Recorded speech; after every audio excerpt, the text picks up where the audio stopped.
Hey everyone, Keel here. It's been a long while since I've done a challenge for Pokemon. There has been a lot going on in these last couple of months, but I'm back and finally am in good health. I'm not going to go into much more detail, but if you would like to find out about what has been happening, go and follow my Twitter. Today's challenge run is a bit more of a tribute than anything else. The Pokemon in question is Charmander, lovingly nicknamed Char Char. This is the first Pokemon I ever started with back in 1998. Today, I asked the question of, can Charmander beat Pokémon Brilliant Diamond with no items in battle? Let's check out its stats. In terms of overall stats, it's on par with pretty much any other normal starter. Special attack and speed are the best, followed by attack and special defense. It seems every time we do one of these challenges, special attacks are always the way to go, and there's been no exception to that. Now let's tackle the level up and TM lists. Level up wise, it will not take long to get Flamethrower, which will be our move pretty much the entire run. Dragon Breath will get us by anything that is resistant to fire, and also until we get Dragon Pulse a little bit later on.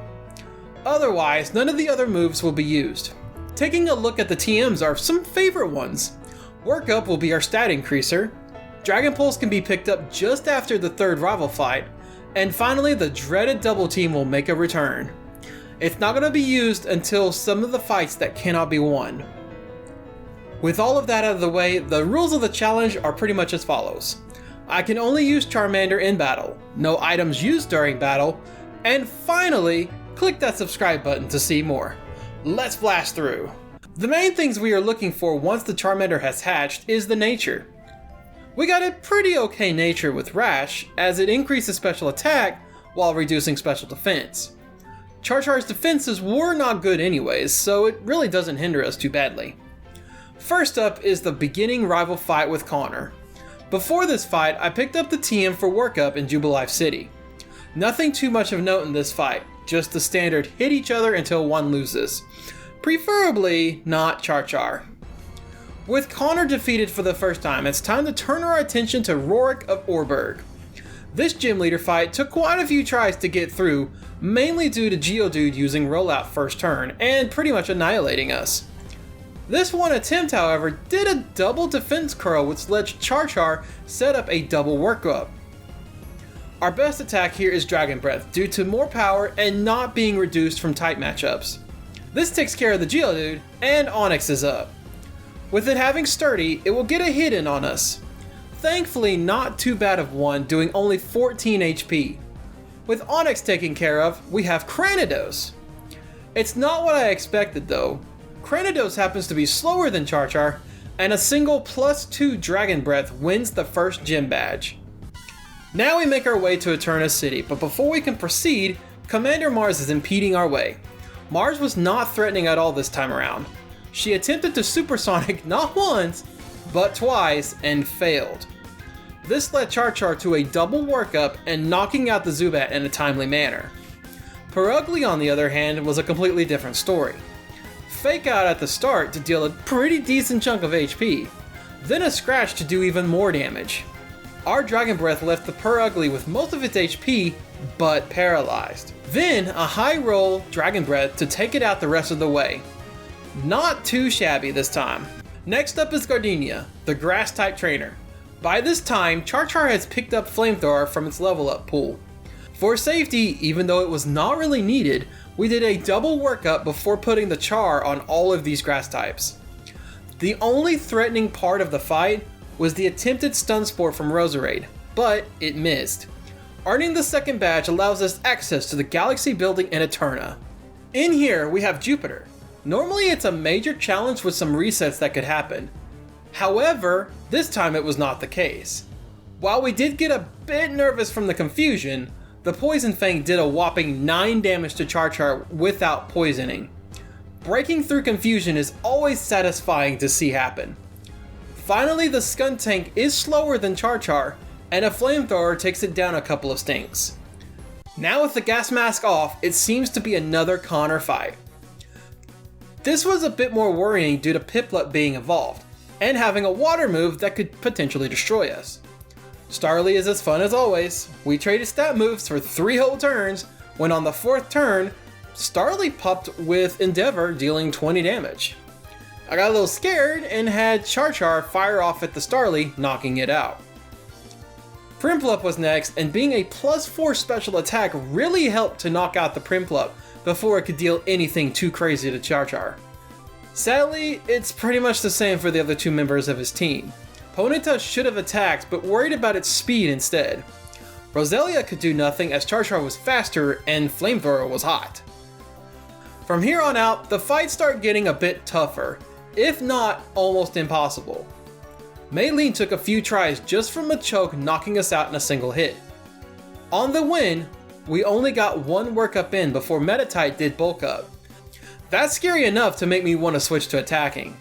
One Flamethrower was enough to bring it back down to size. It's a good thing too because Machoke was a one-shot to Flamethrower as well. Finally is Lucario. He is still faster than Char, and a Drain Punch deals a massive 60 damage. Lucario can't stand the heat, and it leaves the kitchen for now. Now we move to the fourth hardest fight in this challenge run. Crasher Wake has our weakness on Dial. The best solution I could come up with was using Smokescreen to reduce accuracy long enough to pop some workups. It takes a while to get everything set up, and only taking 10 damage to knock out the first Pokemon Gyarados. Most times he would actually just end the fight in 2 turns. Next up is Quagsire, but it doesn't really do anything and just gets knocked out. Last but not least is Floatzel. An Aqua Jet brought Char down to 40 HP, but a Dragon's Breath does a whole lot more, especially with it being powered up like we did. After all that, the lake is drained and Connor has returned for another showdown. Connor's Pokemon are basically the same as they were from Hearthome City. The only major difference is movesets and a bit more leveled up. Once again, we trade stat increases between Starly's double teams increasing evasion and Char increasing attack and special attack. The 5th turn rolls around and we just start attempting to hit and miss. Endeavor comes out again and only hits for 41 damage. Next turn, however, Char breaks through the double teams and lands the Dragon Breath to knock out Starly. From here on out, it's smooth sailing. Prinplup falls to a Dragon Breath, followed by Ponyta to a Dragon's Breath, and finally Roselia to a Flamethrower. Not too shabby once again. Once he is down, we finally pick up the TM for Dragon Pulse, a very much needed upgrade to our Dragon attack. With our newfound attack, it's Ghost Gem time. The best way to describe Fantina is you never know what you're getting until you get it. What I mean is, most of her Pokemon are faster than Char and can do major damage. But this time, it felt as if she was toying with us. Drifblim is the only slow one of the group. One workup from us and a Flamethrower pops the Drifblim. Gengar is up next, and this is where it gets interesting. Confuse Ray is a pretty tough move to deal with. Becoming confused, if it works, sucks. And of course against me, it works. Char never hit itself in confusion and threw that flame at Gengar to knock it out. For some reason, I expected Mismagius to do more damage with Phantom Force, but it was weak. We got left with 1 HP and not from Friendship either. One last attack from Char and the ghostly denizens are vanquished. With that out of the way, Connor pops up for the next to last time. It was quite a strange fight this time. Staravia double teamed, then endeavored, and finally double teamed again before swapping out for Ponyta. I mean, it's smart to do since it has Flash Fire to nullify Flamethrower. One problem though, he did not account for the Dragon Pulse coming out. With Ponyta being slower, just one Dragon Pulse takes care of it. This fight could have gone completely different if Staravia had stayed out longer to whittle down Char. Prinplup was taken down with a Dragon Pulse. Heracross was the same, but with a Flamethrower. Next comes Staravia again without the stat boost since it swapped out. Finally is Roselia, but it cannot stand the heat and withers away. Connor has been taken out once again, and now it's high time for the Steel Gem. I'm sorry for how this gym went, but each time I tried it without double team, Steelix would Earthquake Char from full HP down. After 5 double teams, Char shot out a Flamethrower to take down the Bronzor. Next up is Steelix with Sturdy. It's always 2 turns to deal with it, but at least it missed the Earthquake. Bastiodon is his final Pokemon. Char's Flamethrower only did about half HP, but at least it burned.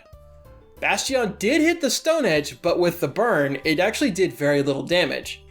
Next turn, Char could not knock it out, but Bastiodon went for Iron Defense instead. Pretty useless considering we're actually using special attacks. Finally, the next turn is the knockout for the 6th gym badge. Normally at this point, I show the Mars and Jupiter fights, but they always end the same and are super easy.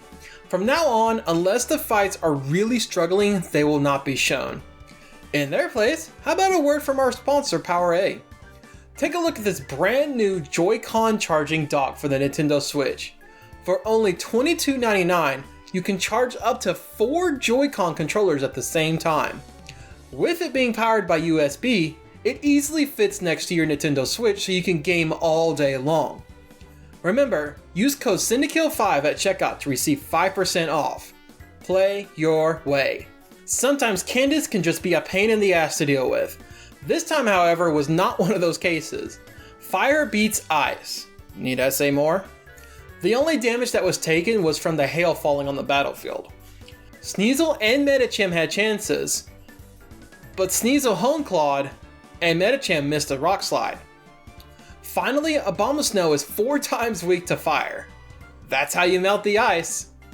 Normally at this point as well, I would show the first Cyrus and final Saturn fights. Same with the previous 2, they are easily dispatched.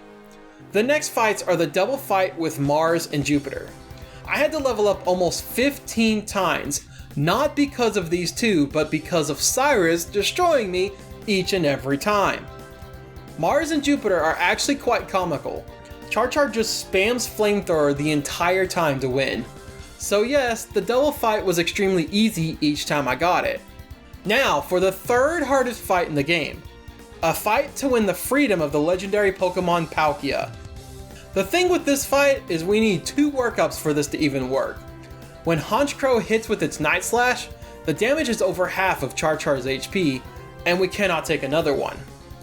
If we only get 1 workup, it's not enough to knock out the Gyarados that comes next. On Gyarados, a Rock Slide with the added boost from workup is enough to knock out in 1 hit. To see why this is important, Weavile is next. It will always use Dig and deals more than half of our HP. That's the problem, is how much damage is dealt in this fight. As soon as Weavile does its damage, it gets knocked out with Flame. Finally is Crobat, but the damage it does is nothing to worry about. As soon as Crobat falls, the fight is won. This one fight took longer than the entire game just to get through. With Cyrus out of the way, our attention turns to the final gym leader. You know Volkner all too well at this point. Volt Switching Maniac. Volt Switch surprisingly did not do as much as anticipated. Once the switch happens, Ambipom comes out, but does not get to stay around for long. Flamethrower will take it out. Back out again is Raichu that uses Surf on Char. Major damage coming in as 1 hit would knock us out. Since it left Char alive, a Flamethrower will take care of it. Next out is Octillery. It fires off an Octazooka, but Char holds on for dear life. A double dose of Rock Slide will finish off the Octo. Finally is Luxray, but Char is faster, and 1 Flamethrower will seal the deal here. Now for an annoyingly hard fight with Connor. Staraptor has that damn Focus Sash to keep it alive after a fatal hit, and because of that, it pops off Rain Dance to reduce our fire attacks instantly.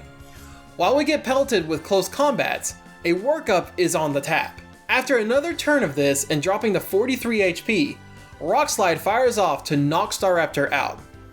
Next up is the extremely defensive Snorlax. Rock Slide hits and flinches, which is very nice. Then the rain finally stops and Flamethrower is back on the map again. I mean, it does take Snorlax the rest of the way out. Connor brings out Heracross next, but it's slower and gets a flame to its face. Now that Prinplup has evolved into Empoleon, a Flamethrower is neutral against it and will take it down in a single blast. Roserade still gets pummeled by a Flamethrower, and finally is Rapidash. The majestic steed falls in 1 Rock Slide. Connor is defeated and it's Elite 4 time. I wish I could say that these were easy fights, but alas they are extremely hard. Aaron is first with his bug types. Should be pretty easy, right? Wrong. This fight took about 10 tries to finally get the right combo of moves and items to work properly enough to win. Dustox is easy and falls in one hit. Next is Heracross. This thing will Earthquake if you're not faster and potentially knock you out in one hit. This time, however, Quick Claw activates and it lets Char knock out Heracross before an Earthquake can happen. The next two Pokemon are Beautifly and Vespiquen, but they are taken out with one single Flamethrower. Then we have the final Pokemon Drapion. It will destroy you if it gets that Earthquake off turn 1. Quick Claw pops and Flamethrower does not quite take it down. Then a Night Slash takes Charmander below half. Finally, the next turn is Earthquake, but Char holds on to dear life again to hit the finishing blow against Drapion for the win. Now we make it to the hardest fight in the game. This particular battle took well over 100 tries. Sadly, I have to use the double team strat here for this and the next fight as well. In this challenge run, double team was only used in 5 fights. That's not bad considering how it was done before. Quagsire got enough hits in to have Char hold on for dear life once again. After that, no other hits will happen against Char as we mow through each member of her team. Just glad that it did not cause any more heartaches than it did. Oh look, we finished the fight while I was rambling. Not a moment too soon since the second hardest fight is here. The reason I ranked Flint as second was just due to the bull crap of Rapidash. Hypnosis at times while setting up workups, and then Poison Jab dealing pretty decent damage. This not including the poison that can happen from it. This attempt double team times 6 before workup times 3 happens. It takes a few minutes and finally the Dragon Pulse to knock out the pony once again. With double team, Lopunny did not connect with its high jump kick and because of that, loses half of its HP. That seems like my kind of luck. Thanks to that, it's a smooth criminal knockout. Next is Steelix. Since it does not have the ability Sturdy this time, one Flamethrower will do the trick against it. Normally Drifblim is actually faster than Char here, but the Quick Claw activates and knocks it out before anything can happen. Finally, Infernape takes the stage. Fun fact, Close Combat is a one-shot to Char from full HP. Problem is, it's holding a Focus Sash to keep it alive a bit longer. However, it misses Close Combat. With how Flint is programmed, it's a win since he full restores and a Dragon Pulse is a one-hit KO. Next to last on the battle list is Lucian. This was by far the easiest fight in the entire run. Well, except for Gardenia. Mr. Mime is first and puts up the light screen to reduce special attack damage. I was already planning on a double workup before it came out.